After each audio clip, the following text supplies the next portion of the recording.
જય દ્વારકાધીશ। આજે આપણે આવી ગયા છીએ બીજી વાડીએ। ઘઉંના ભાંઠા હળગાવ્યા છે, કાલના હળગાયેલા છે અને ઘણા બધા હળગી ગયા છે। હવે કાંઈ રહ્યા નથી, થોડા થોડા રહ્યા છે। જુઓ તમે આ બાજુ થોડા થોડા કંઈક રહી ગયા છે। 4 વીઘાના ઘઉં હતા આપણે, અને આ બાજુ 2 વીઘાના ઘઉં હતા। બધા લેવાઈ ગયા છે અને કટરેથી કઢાયા હતા, એટલે ભાંઠા બધું સાફ। થોડા ભાંઠા રહ્યા છે, એટલે એ ભાંઠા હળગાવી દીધા ને। જો અહીંયા અત્યારમાં હજી બધું હળગાયેલું છે। અહીંયા જો તમે આ બધું ધબધબારીમાં જો હજી ધમધમે છે બધું।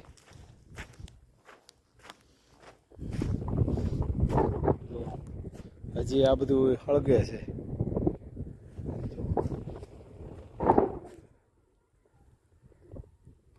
અહીંયા બધું હળગે છે, હજી હળગાયેલું છે। કાલનું હળગાયેલું છે, પણ તો હજી ઓલાય નહીં ને।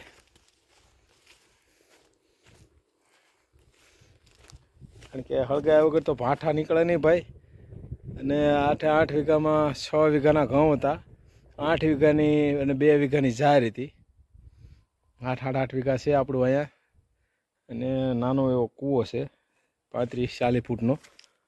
એમાં પાણી ઘણું બધું છે, થોડુંક પણ આપણું રડી જાય એવું પાણી છે, પણ લીલું કાંઈ થાય એવું છે નહીં। અને એટલું પાણી ઘણું છે કે આ વાડીએથી ઓલી વાડીએ પાણી લઈ જાય છે। 2200-2300 ફૂટ લાઈન નાખેલી છે, એટલે મોટર અહીં ચાલુ કરી તો અહીંથી ત્યાં આવી જાય, અને ત્યાં મોટર ચાલુ કરવી તો અહીંયાથી અહીંયા આવી જાય। પણ અત્યારે તો આપણે બીજાના કૂવામાંથી આપણે પાણી લઈએ છીએ, અહીંયાથી લાઈન લાંબી કરીશું હોતપેપ, અને એમાંથી આમાં નાખવી, આમાંથી ઓલા પણ નાખવી, અને ત્યાં થોડોક 5-7 કેરા જેવો રજકો છે, અને ગાયું માતાજી બાંધ્યા છે ને, અને લીલું થોડું મળે એટલે રડી જાય છે આપણું। પણ આ 1 મહિનો નીકળી જાય ને તો કામ થઈ જાય આપણે, બીજું શું હોય કહો। હજી અહીંયા પણ હળગે છે, જો હળગે છે ને, હજી કાલેનું હળગાયેલું છે, હજી ઓલવાનું નથી। પણ બધું સાફ થઈ જાય ને તો બધું થાંભલા ભાંગેલા પડ્યા છે મારા વાલા, આપણે ખેતર ફરતા નાખવા છે। અને હવે આપણે જવું છે વિછિયા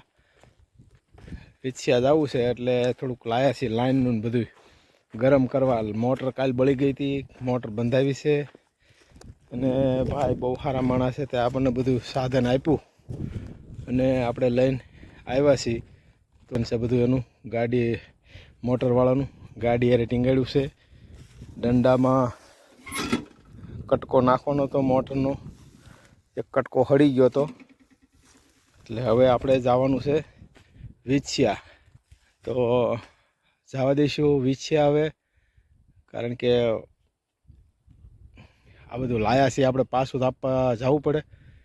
એટલે જય દ્વારકાધીશ વાલા।